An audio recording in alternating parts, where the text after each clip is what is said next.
We want to do this because we feel both Japan and the United States have an obligation to promote the prosperity and economic development that only free trade can bring. Now, that message of free trade is one I conveyed to Canada's leaders a few weeks ago, and it was warmly received there. Indeed, throughout the world, there's a growing realization that the way to prosperity for all nations is rejecting protectionist legislation and promoting fair and free competition. Now, there are sound historical reasons for this. For those of us who lived through the Great Depression, the memory of the suffering it caused is deep and searing.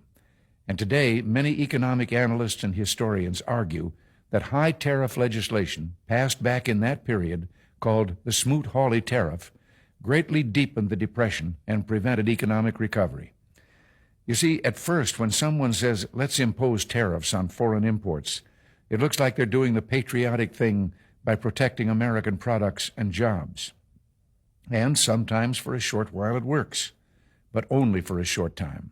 What eventually occurs is, first, homegrown industries start relying on government protection in the form of high tariffs. They stop competing and stop making the innovative management and technological changes they need to succeed in world markets. And then, while all this is going on, something even worse occurs. High tariffs inevitably lead to retaliation by foreign countries and the triggering of fierce trade wars. The result is more and more tariffs, higher and higher trade barriers, and less competition.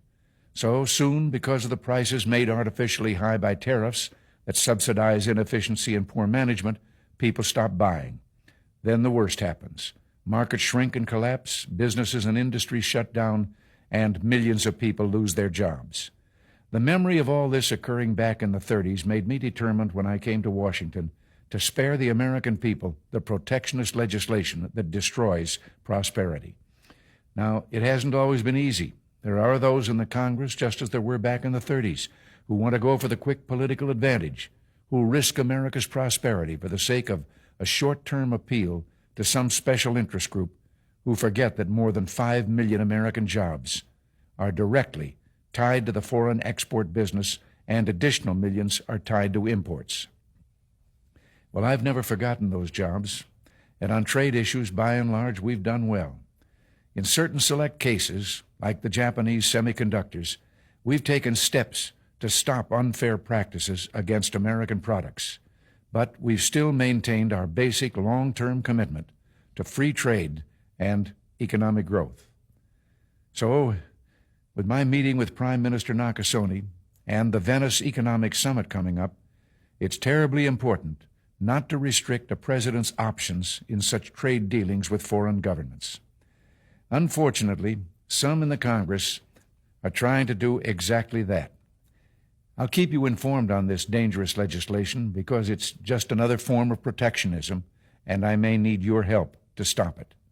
Remember, America's jobs and growth are at stake. Until next week, thanks for listening, and God bless you.